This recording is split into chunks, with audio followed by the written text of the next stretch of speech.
Hello, this is Dr. Kanai Karmakar, consultant nephrologist from Kolkata. Today we will discuss about the pedal edema and chronic kidney disease, that is CKD, its causes, symptoms, and treatment. Welcome to today's session on pedal edema and chronic kidney disease or CKD. Today we will explore that edema, its causes, how it relates to the chronic kidney disease, and the best ways to manage it. First, let's see what pedal edema is. Pedal edema is a condition where extra fluid accumulates in the lower legs and feet, causing them to swell. This swelling can happen for several reasons, such as for heart problems, liver issues, thyroid issues, kidney problems, or blood clots.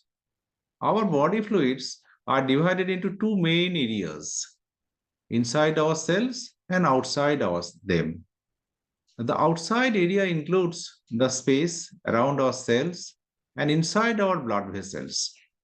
Edema or swelling occurs when there is a problem with how fluids are distributed between these areas. This problem can happen if too much pressure builds up in the blood vessels, often due to heart issues or excess fluid. It can also occur if there aren't enough proteins in the blood, like albumin, which help keep fluid in the vessels. Additionally, the lymphatic system normally helps move extra fluid and proteins back into the blood. But if this system isn't working properly, fluid can build up and cause swelling. The kidneys plays a crucial role in regulating the body's fluid balance. The kidneys help remove waste and regulate fluid.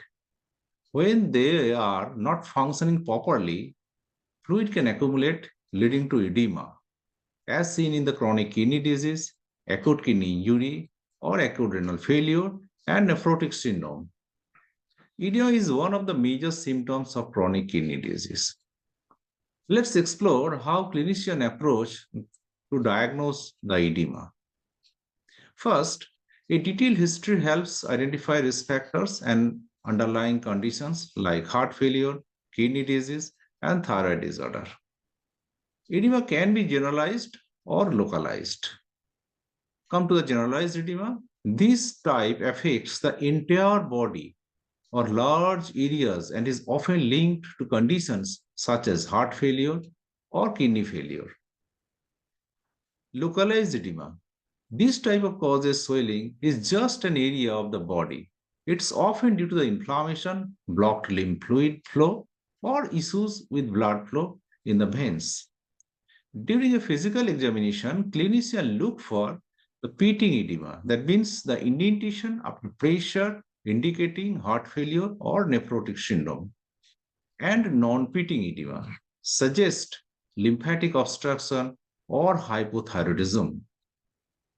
In the case of renal disease, the following labs tests and imaging are helpful: complete blood count, renal function test, including the serum creatinine, urine analysis, urine microalbuminuria, and urine albumin creatinine ratio, as well as an ultrasound of the abdomen and pelvis to look up the kidney.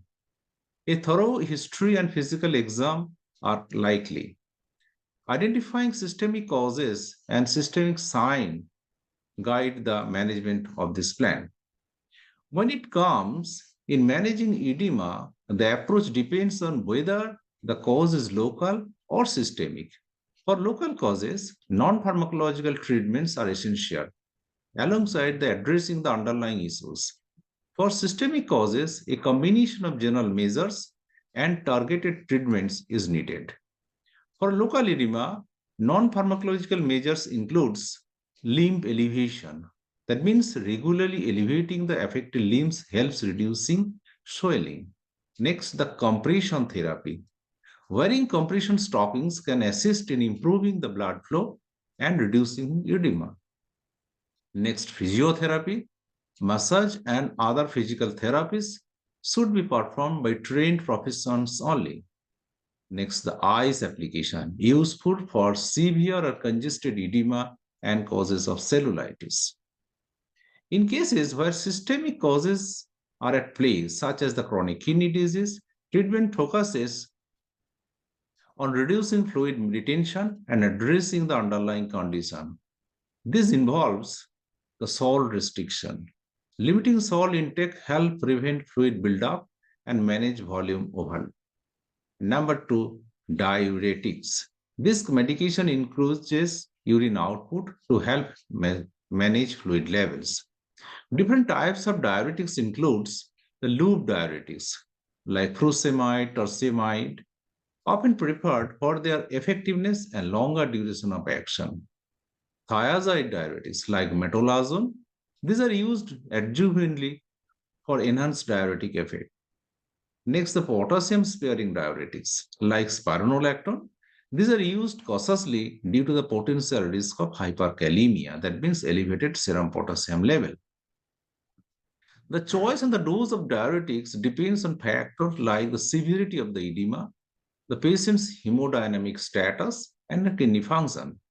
It is important to use the diuretics cautiously to avoid complications like hypokalemia, hypotension, and electrolyte imbalance. Regularly monitoring of fluid volume, urine output, blood pressure, weight, and periodic tests are essential. In chronic kidney disease, managing edema often requires salt and fluid restriction, essential to control the fluid restriction and the high dose of diuretics. Loop diuretics like furosemide are usually effective, but thiazide diuretics can be added if needed, and it cannot control adequately with the loop diuretic alone. Managing edema involves a tailored approach. For local causes, non-pharmacological methods are key measure, and the systemic causes require dietary adjustment, diuretics, and close monitoring. Patient education is crucial. Understanding the condition, following the treatment plan, and making lifestyle changes can improve outcome. Early recognition and effective symptoms management help prevent the complications. Join us in recognizing National Edema Awareness Day on September 25th to increase awareness and promote early detection of edema and related conditions. Together, we can manage and understand edema better. Thank you for watching.